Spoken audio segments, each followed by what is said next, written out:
আসসালামু আলাইকুম ভিউয়ার্স, আশা করি সবাই ভালো আছেন। আজকে আমি আপনাদেরকে জুকি DDL-8700-7 এবং কন্ট্রোল বক্স SC500 এই মেশিনটির দুইটি গুরুত্বপূর্ণ প্রোগ্রাম ভিডিও নিয়ে হাজির হলাম। আশা করি যারা নতুন মেকানিক্স তাদের ভিডিওটি অনেক কাজে আসবে। তো আমরা অনেক সময় দেখি অপারেটরদের বলতে শোনা যায় যে ভাই আমার মেশিনটা লুপটাক দিব, আমার মেশিনটা রেডি করে দেন।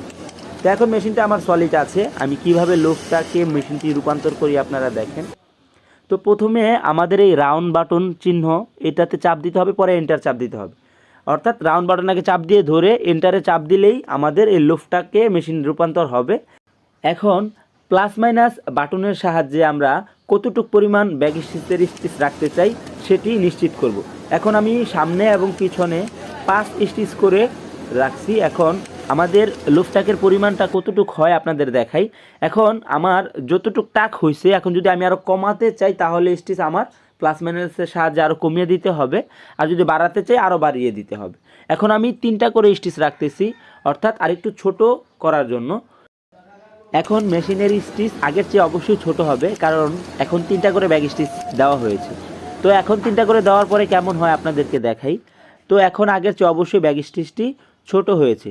তো অপারেটর যখন বলবে ভাই একটু বড় করেন, ছোট করেন, তাহলে আমরা এইভাবে প্লাস মাইনাসের সাহায্যে কমিয়ে এবং বাড়িয়ে দিতে পারি। এখন আবার সলিডে চলে গেলাম, অর্থাৎ রাউন্ড বাটনে চাপ দিয়ে এন্টারে চাপ দিলাম, মেশিনটা আবার সুইং অবস্থায় চলে আসছে, যেন আমরা সলিড বা প্লেন সেলাই, সোজা সেলাই করতে পারি। এই যে এখন দেখেন আমার মেশিন অটোমেটিকলি আবার সোজা সেলাই চলে আসছে। তো আমরা এইভাবে লুফটাক থেকে সলিডে রূপান্তর করব এবং সলিড থেকে লুফটাকে রূপান্তর করব। এখন আমি আপনাদেরকে দেখাবো কীভাবে রিসেট করতে হয়।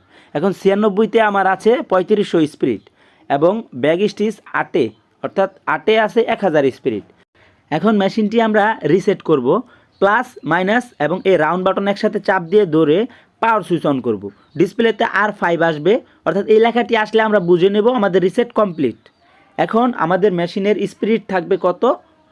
96তে 4000 আছে, অটোমেটিকলি রিসেট হয়ে গেছে মেশিন।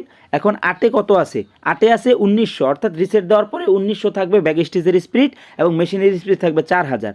আপনাদেরকে আরেকটি জিনিস ক্লিয়ার করি, 9-এ আমরা 1 দিয়ে আমরা নাইফটা বন্ধ করে দিলাম এবং আবার 8-এ স্পিরিটটা 3000 দিলাম এবং 96তে আবার আমরা স্পিরিটটা বলা যায় সর্বোচ্চ দিয়ে আমি আপনাদেরকে আবার একটা রিসেট মেরে আপনাদের দেখাচ্ছি। 96তে 5000 দিলাম। এখন আমার মেশিনটি কি অবস্থা আছে দেখেন। এখন বন্ধ করলাম, আবার চালু করলাম। এখন আমার যে নাইফ এখানে বন্ধ আছে, এই যে সিজারের ডান পাশে আমরা লাল বাতি জ্বলতেছে দেখতেছি। তো এখন আমি আবার কমপ্লিটভাবে একটা রিসেট মেরে আপনাদেরকে দেখাই। প্লাস মাইনাস এবং এই রাউন্ড বাটন একসাথে চাপ দিয়ে ধরে পাওয়ার সুইচ অন করতে হবে। ডিসপ্লেতে এই লেখাটা আসলে আমরা ধরে নেব রিসেট কমপ্লিট হয়েছে। এখন আপনাদেরকে রিসেট কমপ্লিট হওয়ার পরে মেশিনটি কী অবস্থায় আছে আপনাদেরকে দেখাই। প্লাস বাটন চাপ দিয়ে পাওয়ার সুইচ অন করলাম, 96তে 4000 আছে, অর্থাৎ মেশিনটি রিসেটের পর 96তে 4000ই থাকার কথা ছিল। 1900 ছিল ব্যাক স্টিচ, অর্থাৎ ব্যাক স্টিচও ঠিক আছে, অর্থাৎ মেশিনটি কমপ্লিট রিসেট হয়েছে আমরা বুঝতে পারলাম। তো কাজের ক্ষেত্রে আমরা ব্যাক স্টিচের স্পিডটা 1200 রাখি, 1100 রাখি, তো 1200 রাখলাম এবং নাইফেও দেখলাম যে আমাদের অন হয়ে গেছে। ভিউয়ার্স, যারা নতুন মেকানিক্স আছেন তারা অবশ্যই আমার ভিডিওটি থেকে উপকার পাবেন আশা করি।